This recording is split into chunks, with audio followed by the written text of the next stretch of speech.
ভক্তের দিব্য লীলা কথা আমরা শ্রবণ করছি শ্রী চৈতন্য ভাগবত আদি খণ্ডের পঞ্চম অধ্যায় থেকে। এক দৈত্যিক বিপ্র এসে উপস্থিত হয়েছেন মিশ্র গৃহে। জগন্নাথ মিশ্র তাকে আতিথ্য গ্রহণ করতে বললেন এবং তিনি মিশ্রের অনুরোধে অবশেষে স্বীকার করলেন। তিনি সপাক ভোজন করতেন, নিজে রন্ধন করে ভোজন করতেন, ভগবানকে ভোগ দিয়ে প্রসাদ পেতেন। তো তাই এরপরে স্বীকার করেছেন, রন্ধনের স্থান উপোস করি ভালো মতে, দিলেন সকলে সজ্জন রন্ধন করিতে। সন্তোষে ব্রাহ্মণ বর করিয়া রন্ধন, বসিলেন কৃষ্ণের করিতে নিবেদন। ব্রাহ্মণ রন্ধন করে তারপরে কৃষ্ণকে ভোগ নিবেদন করতে বসলেন। ধ্যান মাত্র করিতে লাগিলে বিপ্রবর, সম্মুখে আইল প্রভু শ্রী গৌর সুন্দর। ধুলাময় সর্বঙ্গ মূর্তি দিগম্বর, অরুণ নয়ন কর চরণ সুন্দর। হাসিয়া বিপ্রের অন্ন লইয়া শ্রী করে, এক গ্রাস খাইলেন দেখে বিপ্রবরে। মহাপ্রভু ওদিক থেকে চলে এসেছেন, ধুলায় ধূসর দিগম্বর তার বাল্য রূপ। মহাপ্রভু যখনই দেখছেন বিপ্র ভোগ রন্ধন করে ভগবানকে নিবেদন করেছেন, তিনি ধ্যানী বাল গোপালকে নিবেদন করছেন। এদিকে নিমাই হাঁটি হাঁটি পাপ্পা করে চলে এসছেন, এসেই এক গ্রাস তুলেছেন নিমাই। হাসিয়া বিপ্রের অন্ন লইয়া শ্রী করে, এক গ্রাস খাইলেন দেখে বিপ্র ভরে। হায় হায় করি ভাগ্য বন্ত বিপ্র ডাকে, অন্ন চুরি করিলে চঞ্চল বালকে। হায় হায় করে উঠলেন। সাথে সাথে কি হলো না, তাকিয়ে দেখছেন এই বালক চলে এসেছে। এই জন্য দেখবেন সাধারণ লোকের অনেক সময় বলে, না না ছেলে নারায়ণ। কথাগুলো কেন এসেছে? এই ভাবের জন্য এসেছে, কিন্তু সেখানে সিদ্ধান্ত ছিল। এখানে সবাই সিদ্ধান্ত জ্ঞান নেই, ওখানে সত্যি সত্যি নারায়ণ এসেছেন বা গোবিন্দ এসেছেন। নিমাই বলেন সত্যি সেই নারায়ণ বা গোবিন্দ বা কৃষ্ণ তিনি চলে এসেছেন। বিপ্র এখনো বুঝতে পারেনি, হায় হায় করে উঠেছে। তখন এসে দেখেন জগন্নাথ মিশ্রবর ভাত খাচ্ছে। নিমাই একবারে তুলে নিয়েছে। ক্রোধে মিশ্র ধাইয়া যায়েন মারে মারে, সম্ভ্রমে উঠিয়া বিপ্র ধরিলেন করে। তো এই বলে এখন মিশ্র রাগারাগি করলেও কি আর করা যাবে, বাচ্চা তো। তাই ভালো মন্দ জ্ঞান যার থাকে মারি তারে, আমার শপথ যদি মারো মারে। জগন্নাথ মিশ্রকে মানা করলেন, না না মিশ্রবর, আপনি এইভাবে বাচ্চার উপরে এত কড়াকড়ি হবেন না, ওকে এত তাড়ন ভর্ষণ করবেন না, বকাবকি করবেন না, মারামারি করবেন না। ও কি জানে শিশুর কি দোষ আছে, ভালো মন্দ কি ওর জ্ঞান আছে? এই বলে দুঃখে বসিলেন মিশ্র হস্ত দিয়াছিলেন। মিশ্রের জগন্নাথ মিশ্রের খুব মনে দুঃখ হয়ে গেল, আজকে আমার গৃহে এরকম একজন ভক্ত বৈষ্ণব এসে উপস্থিত হয়েছেন আর আমি ভোজন করাতে পারলাম না। আমার ছেলে এমনই। এই পুত্র যদি নারায়ণ হয় তবু পিতার শাসনযোগ্য। খুব সুন্দর সুন্দর শিক্ষা আছে। সাধারণ লোকে আবার যা বলছে বলো, কিন্তু যদি পুত্র নারায়ণ বা অবতার বা আরও কিছু চলে আসে, কিন্তু সেখানে পিতামাতা শাসন করতেই পারেন, শাসনই করবেন। এইগুলি শিক্ষা। তো যাই হোক, এখন এখানে তো আলাদা ভাব রয়েছে জগন্নাথ মিশ্রের। তো জগন্নাথ মিশ্র বলছেন, সন্তোষে ব্রাহ্মণ বর করিয়া রন্ধন, যখন এইভাবে রন্ধন করে ভোগ দিয়েছেন তারপরে গ্রহণ করে নিলেন নিমাই। তো জগন্নাথ মিশ্র খুব কষ্ট পেলেন, নিজেকে ছোট মনে করছেন এবং তারপরে নিমাইকে তেড়ে মেরে যখন মারতে টাড়তে যাচ্ছে, তো বিপ্র সেখানে নিষেধ করে শান্ত করলেন। এরপরে জগন্নাথ মিশ্র বলছেন, বেশ যা আবার হয়েছে, আমাকে যদি আপনি বৃত্ত মনে করেন তাহলে আরেকবার রন্ধন করুন। তো বিপ্র বলছে, না না, রন্ধন করার আমার কোনো প্রয়োজন নেই, যেদিন যেটা যা হবার সেটা হবে। আজকে আমার কপালে লেখেননি বিধাতা ভগবান, তার জন্য আমার আজকে নেই। তো এই সমস্ত বললেই শুনবে কেন? যে অনেক অনুরোধ উপরোধ করে আবার বললেন, তখন আবার দ্বিতীয়বার রন্ধনের জন্য বিপ্র সম্মত হলেন। বিপ্রের ইচ্ছা ছিল না। প্রসঙ্গটা আমি যত সংক্ষেপে যত সহজে বলছি, এত সংক্ষেপ নয়, অনেকখানি আছে। তবে আমাদের এখন সবই সংক্ষেপে আমাদের করতে হয়, যার জন্য আমি সংক্ষেপে বলে যাচ্ছি। রন্ধনের সজ্জনি দিলেন তরিতে, চলিলেন বিপ্রবর রন্ধন করিতে। সবে বলেন শিশু পরম চঞ্চল, আরবার পাছে নষ্ট করে সকল। রন্ধন ভোজন বিপ্র করেন যাব, আর বাড়ি লয়ে যাও রাখো তব। এই বলে আবার সেই শিশুকে নিয়ে গিয়ে আবার দ্বিতীয়বারের ব্যবস্থা করা হলো। তো সেবারও আবার এমনি করে ঠিক যখন আমার ভোগ রন্ধনাদি করেছে নিবেদন করে আবার চলে আসি। তো যখন পাশের বাড়িতে ওখানে নিয়ে যাচ্ছে, কোলে করে সব ভুলিয়ে রাখার চেষ্টা করছে, তখন তারা মায়েরা বলছে, মাতৃমণ্ডলী সকলে, নিমাই ঢাঙ্গাতি, মানে নিমাই খুব লম্বা ছিল। লম্বাকে আগেকার ভাষায় ঢাঙ্গা বলতো না, এখনও গোবিন্দ ঢাঙ্গা বলে বোধ হয়। ঢাঙ্গা জানে, গোবিন্দ জানে, বলছে তো ঢাঙ্গাটা এখন আছে। ঢাঙ্গা মানে লম্বা, এখানে আগে ছিল। তো ঢাঙ্গাতি, নিমাই ঢাঙ্গাতি লম্বাদেরকে বলা হতো। তাই মায়েরা সকলে বলছে, নিমাই ঢাঙ্গাতি এরকম করে কি অন্যের অন্ন খায়? এ মতো করিয়া কি বিপ্রের অন্ন খায়? হাসিয়া বলেন বিপ্র শ্রীচন্দ্র বদনে, আমার কি দোষ বিপ্র ডাকিল, আমি কি করবো বলো? আমাকে ডেকেছে বিপ্র, কিন্তু কেউ রহস্যটা বুঝতে পারছে না কখন ডাকলো। নিমাইকে তো ডাকেনি, আসলে ডেকেছে মান গোপালকে, কৃষ্ণকে। এই জন্যে যখন কৃষ্ণকে ডাকছেন তখন কৃষ্ণই তো নিমাই। যশোদানন্দন যে শচী সুত হইল, সেই বলরাম হইল নিতাই। দিনহীন যত ছিল তারে গোড়ায় উদ্ধার, তার সাক্ষী জগায় আর মাধায়। যশোদানন্দন কৃষ্ণই তো কলিকালে শ্রী চৈতন্য মহাপ্রভু। তাই নিমাই এখানে ইঙ্গিত বলছেন, আমি কি করবো বলো, আমাকে ডাকছে, মানে ধ্যানে তখন নিবেদন করছি, ব্যাস। তাই চলে এসছেন নিমাই, এইভাবে গ্রহণ করেছেন। তো সেবারও আবার অত্যন্ত রাগারাগি করলেন মিশ্র জগন্নাথ, যখন দ্বিতীয়বার এইভাবে গ্রহণ করে নিয়েছে। তারা এদিক সেদিক করে ম্যানেজ করে রেখেছিলেন, আমি সংক্ষেপেই বলে যাচ্ছি। তো এইরকম বারে বারে তৃতীয়বারে যখন হয়, দ্বিতীয়বারের পর আর রান্না করতে চায়নি বিপ্র, বলে না না, একবার নয় দুবার না, আর আমি করবই না। কিছুতেই তিনি রাজি হচ্ছেন না। তো শেষ পর্যন্ত জগন্নাথ মিশ্র অনেক অনুরোধ করলেন, কিন্তু আর শুনছেন না। তখন কি বিশ্বরূপ চলে এসেছেন, আর বিশ্বরূপের অপূর্ব দিব্য রূপমাধুরী সৌন্দর্য দেখেই প্রথমে মোহিত মুগ্ধ হয়ে গেছে। আহা, এত সুন্দর এই ছেলে কার? জানতে পারলেন মিশ্র জগন্নাথের বড় ছেলে বিশ্বরূপ। দেখেই বোঝা যাচ্ছেন যে ইনি একজন অসাধারণ, ইনিও বিরাট কিছু, এবং অনেক শাস্ত্রজ্ঞান ইত্যাদি। তিনি একজন বেশ বড় ভক্ত। সমস্ত যে লক্ষণগুলো মহৎদের থাকে, এরকম লক্ষণগুলি তার দর্শন হচ্ছে, এবং তিনি দর্শনে আকৃষ্ট বা মুগ্ধ হয়েছেন। এবং জানতে পেরে তখন তার প্রতি একটু যেহেতু অন্যরকম আর কি, এই জন্য তখন বিশ্বরূপ বলছেন যে প্রভু আপনি আরেকবার রন্ধন করুন। উনি তো কিছুতেই রাজি হচ্ছিলেন না। শেষ পর্যন্ত বিশ্বরূপকে দেখে তার প্রতি মুগ্ধ হয়ে বলেন, বেশ তুমি যখন বলছো তখন তোমার কথা তো কাটতে পারি না, তাহলে করতে হবে। তৃতীয়বার রাজি হলেন। বলেন এরপরে কিন্তু জগন্নাথ মিশ্র খুব রেগে গিয়েছেন। এরপরে কিন্তু ছেলেকে খুব ভালো করে কড়াকড়ি করে রাখো, তো তোমরা ঠিক আগলে রাখতে পারছো না, একবারে ঘরের শেকল দিয়ে দাও, তালা চাবি করে বন্ধ করে রাখো। নিমাই মনে মনে হাসছে, তোমরা যা করছো করো না, আমারও তালা চাবি করার আলাদা চাবি রয়েছে, তালা করার চাবি আমার আলাদা। যাই হোক, সে সেই রকম ব্যবস্থা নিয়ে তৃতীয়বারের রন্ধন হচ্ছে। বিপ্রকে দায়িত্ব দিয়ে দেওয়া হয়েছে সমস্ত জিনিসপত্র এনে বিপ্রয়ের উপরে ভোগ দিয়ে প্রসাদ পাবেন। এদিকে নিমাইকে নিয়ে গিয়ে তারা ঘরে বন্দি করে অন্য জায়গায় একেবারে তালা চাবি দিয়ে রেখেও দিয়েছে। তো সেইভাবে নিমাই রয়েছে, সকলেই নিদ্রিত হয়ে পড়েছেন, সব যোগমায়ার প্রভাব নিদ্রিত হয়ে পড়েছেন। এদিকে নিমাই যখন এই রাত্রিতে আবার ভোগ দিচ্ছে, বিপ্র ধ্যান করছেন, ঠিক সেই সময় নিমাই এসে আবার উপস্থিত হয়ে গেছে। নিমাই এসে উপস্থিত হয়ে আবার এক গ্রাস তুলে ধরেছে। যখনই খেতে গিয়েছে তখনই হয় করে উঠেছে সেই বিপ্র। আরে বাবা, ভগবানের ভোগেরটা এখনই হাত দিয়ে দিয়েছে, তারা ঠাকুরকে ভোগটা তো দিই, তারপরে তো প্রসাদ পাবি, এটা অনেকেই বলে, ঠিক সেই অবস্থায় আছে। তো তখন বলছে, ওই বিপ্র চুপ। এরপরে নিমাই নিজের রূপ দেখাবে। তারা চিৎকার করছো কেন তুমি? তারা মাঝরাত্রিকে এত জোরে কেউ কথা বলে? তুমি তো আমাকেই ডাকছো গো। তখনও বিপ্র বুঝতে পারেনি, তুমি যে আমাকেই ডাকছো, আমি কি করবো বলো? তুমি বারবার ডাকছো, আমি আসছি, আর তুমি এমনি করছো। আর এখন একবারই আওয়াজ করবে না। দেখো দেখো দেখো বিপ্র আমি কে, এই বলে দিব্য দর্শন দিয়ে দিলেন। আমি সেই ভগবান শ্রীকৃষ্ণচন্দ্র, আমি এই কলিকালে নিমাই রূপে শচী জগন্নাথের পুত্র রূপে অবতীর্ণ হয়েছি। বিপ্র জন্মে জন্মে তুমি আমার সেবক, আমার ভক্ত।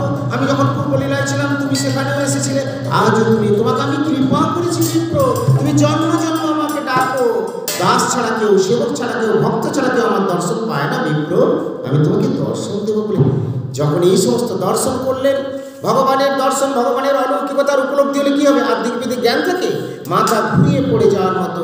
তাই বিপ্র সাথে সাথে তখন এরপরে যেন একবারে নির্বাক হয়ে গেলেন।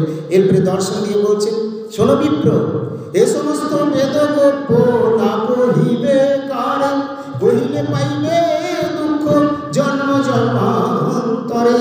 বেদগোপ্য লীলা কথাগুলো সবাইকে বলতে নেই, বলে দিলে জন্ম জন্ম দুঃখ হবে বলে ভয় পাইয়েছেন। কিন্তু সব ভক্তরা আবার ভয় করেন না। করেন কি? গোবিন্দ কহে মোর সেবা সে নিয়ম, অপরাধ হোক কিংবা নরকে গমন। এমন এমন ভক্ত আছে আমার, প্রভু যদি বলে নরকে যাবে, যেতে হবে, বলে হ্যাঁ যাবো, আমার লক্ষ্য তোমার সেবা।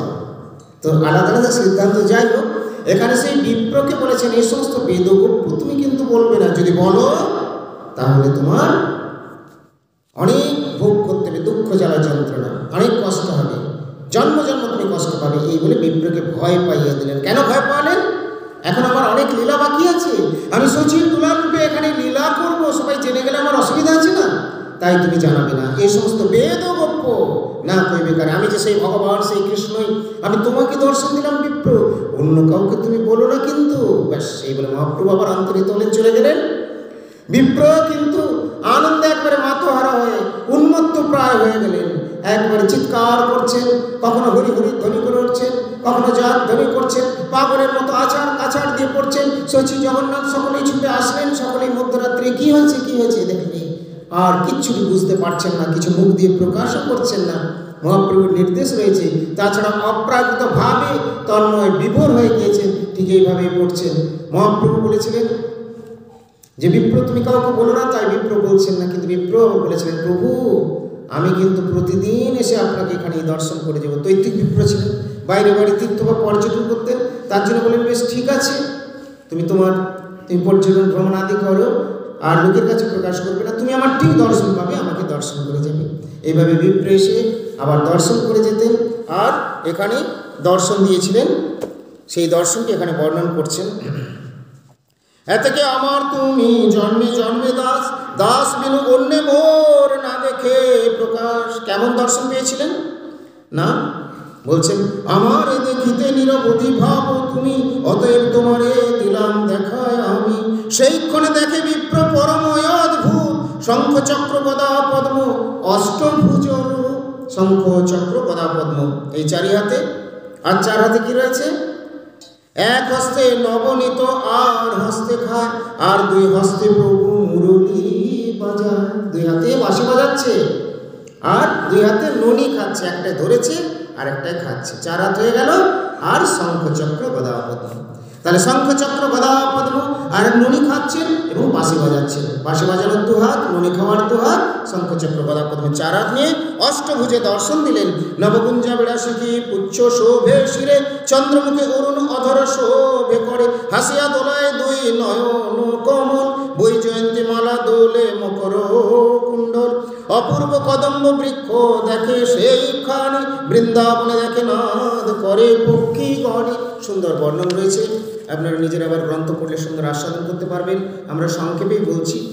এইভাবে বিপ্র দর্শন পেয়ে বিপ্রের হুঙ্কারে সবে পাইলা চেতন, আপনা সম্বরী বিপ্র কইল আচমন। বিপ্রের হুঙ্কারে সবাই চেতন ফিরে পেলেন, আমি যে কথা একটু আগেই বললাম, এবং সবাই আবার এসে তখন বিপ্রের কাছে এসে উপস্থিত হলেন।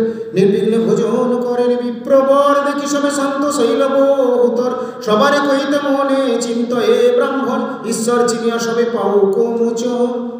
মনে হচ্ছে যে আমি মহাপ্রভু লীলা কথাটা বলি সবার উদ্ধার হোক, কিন্তু ব্রহ্মা শিব যাহার নিমিত্ত কাম্য করে, হেন প্রভু অবতরে আছে বিপ্র ঘরে, সেই প্রভুরে লোক সব করে শিশু জ্ঞান, কথা কই সবেই পাও পরিত্রাণ। প্রভু করিয়াছে নিবারণ এই ভয়ে, আজ্ঞা ভঙ্গ ভয়ে বিপ্র করে নাহি কহে। কিন্তু বলার উপায় নেই, বলবো বলবো মনে হচ্ছে কিন্তু বলতে পারছেন না। আমার শ্রী গুরুপাদ পদ্ম যেমন বনমালীজির মধুপান মধুবর্ষণ যখন হয়েছিল, তখন সবাইকে বলবো বলবো ভাবছেন, যখন মধুপান লীলাটি হয়েছিল, কিন্তু তিনি বলতে পারছেন না। এখানে যদিও অন্যরকম নিষেধ করেছেন, কিন্তু ওখানে নিষেধ বলতে শাস্ত্রের এক প্রকার নিষেধ আছে যে সবার কাছে বিতরণ করো না। এই জন্য গুরুদেব ভাবছেন যে এদেরকে দিলে যদি এরা ঠিক বিশ্বাস না করতে পারে তাহলে তো মঙ্গল হবে না, সেটা তো খারাপ। এই জন্য হয়তো বলতে চাচ্ছিলেন না, পরে কীর্তনের মাধ্যমে প্রকাশ করেছিলেন। তো যাই হোক, এখানে বেদগোপ্যে সকল মহাচিত্র কথা, ইহার শ্রবণে কৃষ্ণ মিলয়ে সর্বথা। আদিখণ্ড কথা যেন অমৃত শ্রবণ, জয়ী শিশুরূপে ক্রীড়া করে নারায়ণ। সর্বলোক চূড়ামণি বৈকুণ্ঠ ঈশ্বর, লক্ষ্মীকান্ত সীতাকান্ত শ্রীগৌর সুন্দর। ত্রেতা যুগে হইয়া যে শ্রীরাম লক্ষণ, নানা মত লীলা করি বধিলা রাবণ। হইলা দাপর যুগে কৃষ্ণ সংকর্ষণ, অর্থাৎ ত্রেতার রাম আর লক্ষণ, এখন তারাই হলেন কৃষ্ণ আর বলরাম, আর কলিকালে তারাই হলেন গৌর নিত্যানন্দ। হইলা দাপর যুগে কৃষ্ণ সংকর্ষণ, নানা মত করিলেন ভূভার খণ্ডন। মুকুন্দ অনন্ত যারে সর্ববেদে কয়, শ্রী চৈতন্য নিত্যানন্দ সেই সুনিশ্চয়। শ্রীকৃষ্ণ চৈতন্য নিত্যানন্দ চাঁদ যান, বৃন্দাবন দাস যুগপদ যুগে গান। ইতি শ্রী চৈতন্য ভাগবতে তৈত্তিক বিপ্র ভজনম নাম পঞ্চম অধ্যায় সমাপ্ত হলো। এটি পঞ্চম অধ্যায়ে দিব্য মধুর লীলা কথা।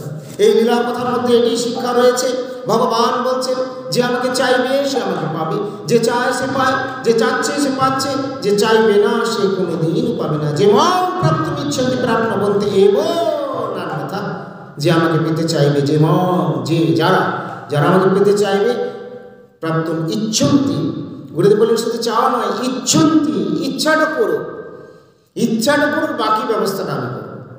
আমাদের ইচ্ছা করতে হবে, কিন্তু আমরা ইচ্ছাও করি না সবসময়, ইচ্ছাটাও করতে চাই না, ইচ্ছাটা অন্যদিকে চলে যায়। এই যদি আমি ঘুরে বেড়াতে পেতাম, আমি যদি একটু ওইরকম করতে পারতাম, আমি যদি আকাশ উড়তে পারতাম, আমি যদি প্রজাপতি হতাম, কবিতা আছে না, যদি আমি হতাম প্রজাপতি নাকি, তো বিভিন্ন বাসনা জাগবে। কিন্তু আমি যদি কৃষ্ণ দাস্য লাভ করতে পারতাম, যদি আমি ভগবানের ধামে আমার ঘরে ফিরে যেতে পারতাম, back to god and back to home is the message of Gaudiya Math, Gaudiya mission, যদি আমি সেখানে ফিরে যেতে পারতাম, ভাগ্যের দরজা খুলে যেত। এই বাসনা হোক না, বাসনাটা যদি হয় ইচ্ছাটা, তাহলে ভগবান বলছে তোমার ইচ্ছা হলে বাকি দায়িত্ব আমার, আমি স্টিয়ারিং ধরে নেব, আমি তোমাকে গাইড করবো, তুমি কি করে আমার কাছে আমি আসবে, আমার কাছে পৌঁছাবে, আমাকে পাবে। যে মা প্রাপ্ত ইচ্ছতি প্রাপ্ত বলতেও নান্যতা, আমাকে পেতে চাইলে সে আমাকে পাবে।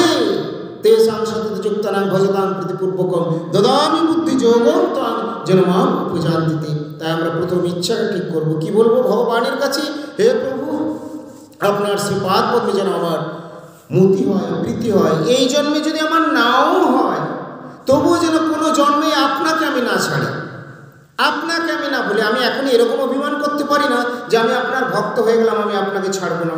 এই জন্মে যদি আমার নাও হয়, যদি নাও হয়, আমার তো অনেক বাসনা আছে, কিন্তু যেখানে আমি থাকি না কেন, আমি স্বর্গে নরকে এখানে সেখানে যাই হোক না কেন, আমার যেন আপনার পাদ পদ্মে অন্তত মতিটা থাকে। ভক্ত হতে পারি না পারি, ভক্ত হতে পারি, ভক্ত হওয়ার তো অনেকগুলো স্তর রয়েছে। ভক্ত কীরকম, আমরা সবাই ভক্ত অভিমান করে নিই। ভক্ত দেখিয়েছিলেন শ্রীবাস হল ভক্ত, পুত্র শোক না জানিল যে মহার প্রেমে, হেন সব ভক্ত আমি ছাড়িব কেমনি। শ্রীবাস যেমন মহাপ্রভুকে ছাড়তে পারছে না, পুত্র শোকই বুঝলো না, সেরকম মহাপ্রভু বলছেন আমি এরকম ভক্ত শ্রীবাসকে কী করে ছাড়বো। তাই প্রেম প্রীতি ভালোবাসা ভক্তিটা এক পক্ষের তার হয় না। তবে হ্যাঁ, ওনারা বড়, আমরা ছোট, আমরা যদি এক পা এগিয়ে আসি, ওনারা 10 পা এগিয়ে আসবে। আমাদের ভুল ভ্রান্তি অনেক থাকবে। একটা বাচ্চা শিশু মায়ের কোলে যখন রয়েছে, তখন কখনো মুখে পা লেগে যাচ্ছে, এটা লাত মারা নয়, মা সস্নেহে তাকে চুম্বন করে আবার ভালোবাসা দিয়ে রাখছে। ঠিক সেই রকমভাবে পারমার্থিক ক্ষেত্রে যখন আমরা শিশু মানে নবিশ বা শুরু করছি, আমাদের ভুল ভ্রান্তি যতই হোক না কেন, অজ্ঞতা বা দুর্বলতা বশত, সব আমাদের প্রভু সেগুলো কৃপাপূর্বক ক্ষমা করে দেন। কিন্তু ইচ্ছাকৃত যদি বারে বারে আমরা ভুল অপরাধ করি, সেগুলোই ক্ষমা তো করবেন না। তো আমরা যদি এইভাবে প্রভুর কৃপা প্রার্থী হই, আমাদের প্রভুর কৃপায়, প্রভুর করুণায় আমরা দিব্য আনন্দ লাভ করব। এবং শুধু আনন্দই নয়, আনন্দ ঘন বিগ্রহ ভগবানের সাক্ষাৎ দর্শন পর্যন্ত লাভ করে আমরা ধন্যাতে ধন্য হতে পারবো, যদি আমরা সাধু সঙ্গে হরিকথা শ্রবণ করি, শ্রুত বিষয় যদি আমাদের নিজ জীবনে আমরা গ্রহণ বা পালন করি। আজকের আলোচনায় আমরা দৈত্তিক বিপ্রের কথা শ্রবণ করলাম। গৃহে বিপ্রের ধ্বনি, গৃহে চরণ চিহ্ন। আমাদের গুরুপাদ পদের কাছেও বনমালীজির চরণ চিহ্নের প্রকাশ হয়েছিল, একবার নয় 2 বার চরণ চিহ্ন গুরুদেবের কৃপায় আমরা দর্শন পেয়েছি। তো শুধু চরণ চিহ্নই নয়, রাধারানীর অন্নভোগ গ্রহণ, পেড়াভক্ষণ, অশ্রুবর্ষণ, বনমালীজির মধুপান, মধুবর্ষণ, কলাভক্ষণ, অনেক কিছু। তো এগুলো শোনাও শ্রবণের সুযোগ পাওয়া মহাভাগ্যের কথা। জগন্নাথ মিশ্র শচীদেবীকে বললেন, শচী আর আমাদের জন্ম নিতে হবে না, আমাদের ঘরেই লীলা হয়েছে, আমরা দেখার সুযোগ পেয়েছি, আমাদের উদ্ধার হয়ে গেল। দেখাতেই উদ্ধার হয়ে গেল।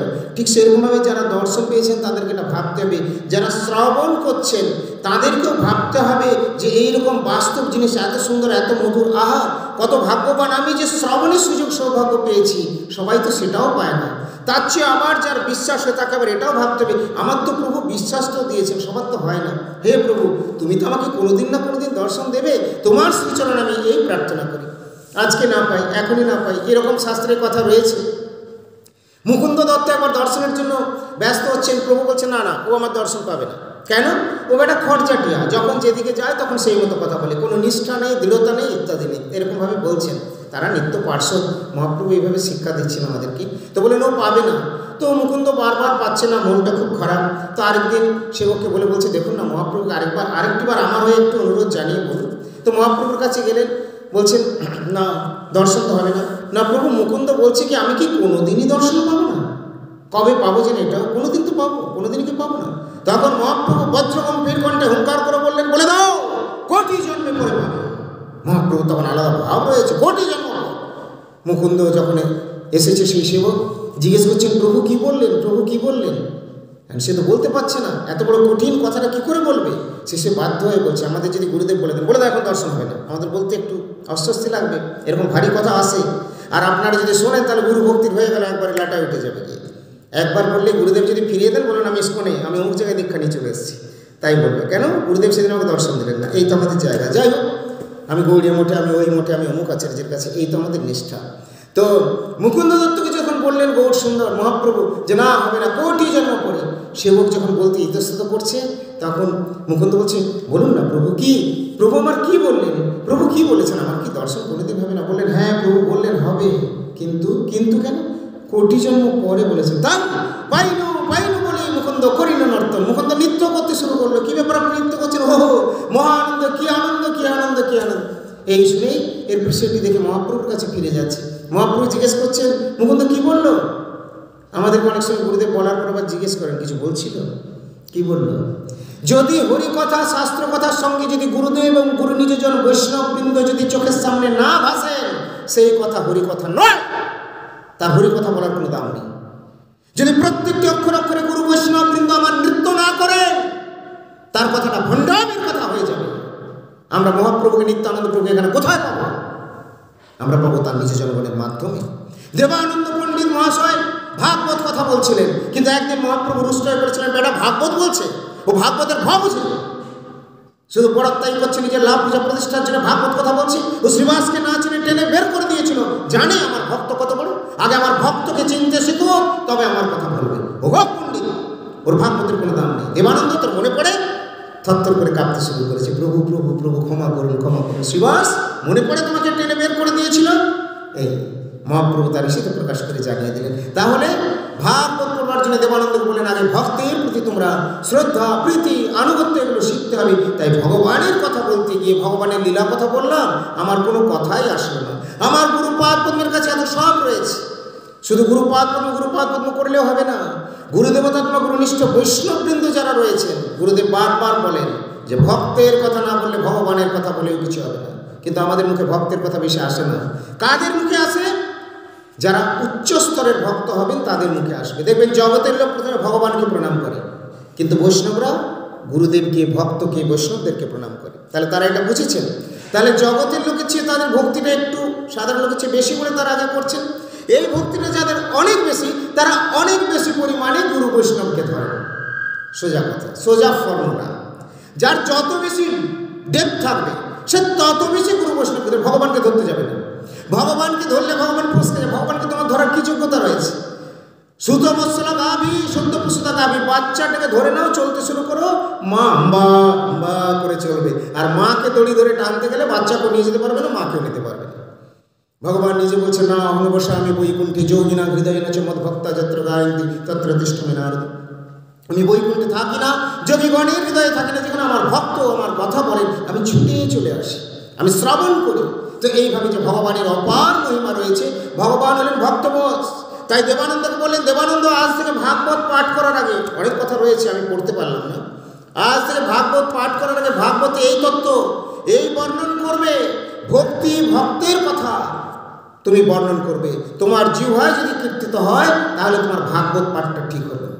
ভাগবত পাঠ শোনার জন্য তো সবাই বসে যায়, নিজের জীবনকে তো ভাগবতের অনুগত হয়ে তৈরি করতে হবে। এই জন্য দেখবে গৌড়ীয় মঠের সিস্টেম আলাদা। সেখানে কিন্তু এই রাসলীলা শুনবো, হই হুল্লোড় করবো, নৃত্য করব, আনন্দ করব, চোখে এইরকম নেই। চোখে জল ঝরাবো, চোখে ঝরলেই ভক্তি, ভগবানের কথা শুনতে শুনতে চোখে জলও ঝরলো, ভক্তি হয়ে গেল, আবার মায়ের সংসারের সাথে সাথে চিটিয়েও গেল। এই চোখের জলের কোনো দাম নেই। সেই চোখের জল ঝরাও যে জলটা রিজার্ভ রয়েছে ভগবানের জন্যেই, আর কারোর জন্য না। হে প্রভু, কবে তোমার দর্শন পাবো, কবে তোমার সাক্ষাৎ পাবো, এই ভাবটা জাগাবে কে? সাধু সঙ্গ। সাধুর কৃপা ছাড়া আমরা ঘুমিয়ে রয়েছি।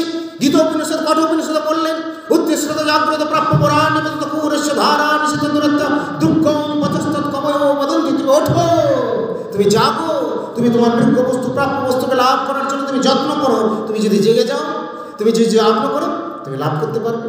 এই জন্য আমাদের ওঠা জাগা, কিন্তু যেভাবেই জায়গাটা নিন না কেন, যদি মানে জড়জাগতিক ভাষাতে ভাবনা দিয়েও যদি চিন্তা করে দেখেন, বিচার করেন যে যাবো বলতে সকালেই ঘুম থেকে ওঠা, তাহলে উঠতে উঠতে খুব দেরি, এই এত ঠান্ডা একটু আরামটা করে নিই, 7টা 8টা 9টা উঠবো।